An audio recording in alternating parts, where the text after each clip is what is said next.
Edo tinawag si VNC na biyaya at Edo bakit sobrang kinikilig kapag pinag-uusapan ang patungkol sa kanila ni VNC. Sa video na ito mga kaibigan ay malalaman na po natin ang ilan sa mga personal at sekreto ng tambalang EDC na hindi pa nila naihahayag sa kanilang mga audience.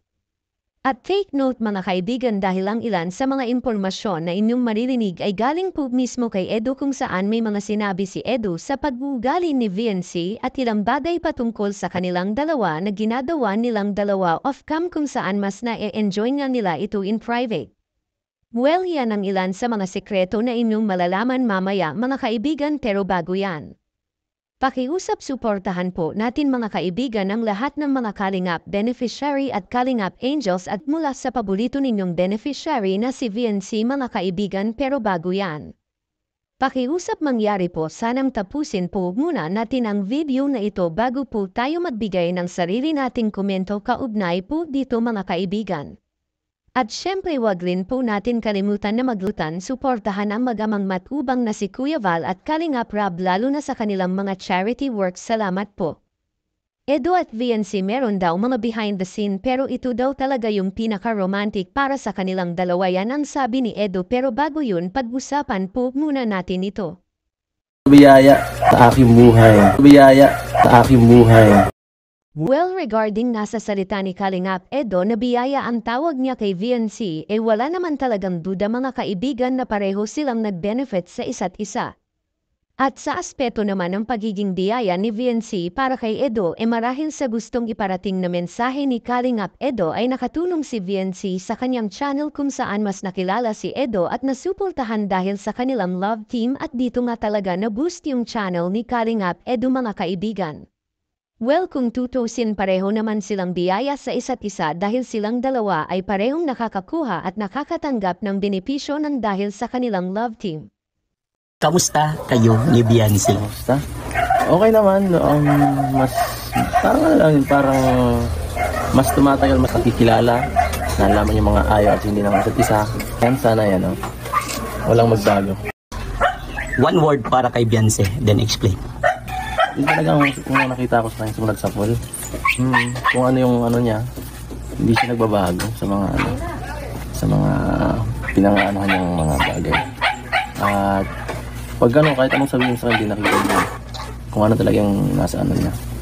Saka, ano talaga, nakakatuwa rin yung ganong ugali niya kasi pagka ayaw niya talaga, pag gusto niya sa isang bagay. Ano yung nagustuhan mo sa kanya? Basta parang matapat talaga yung tao yan. Matapat. Tapat.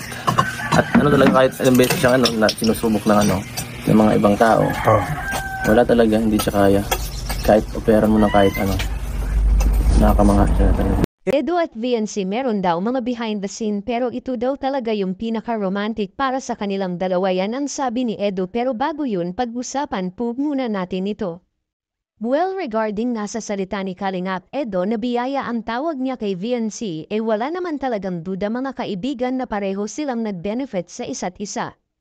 At sa aspeto naman ng pagiging biyaya ni VNC para kay Edo marahil sa gustong iparating na mensahe ni Kalingap Edo ay nakatulong si VNC sa kanyang channel kung saan mas nakilala si Edo at nasuportahan dahil sa kanilang love team at dito nga talaga na-boost yung channel ni Kalingap Edo mga kaibigan.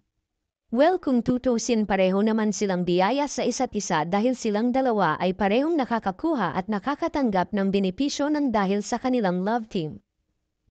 Pinakamasayang moment ninyo ni Biancy? Dami naman Yung pinakamasaya, hindi mo lilimutan? Kasi halos basta kasama naman masaya Sa akin pag mahati, halimbawa galing kami sa vlog tapos gabi. Yun, ganun lang. Masaya na ako masyado ng ganun. Na-enjoy ko yung ganung mga bagay.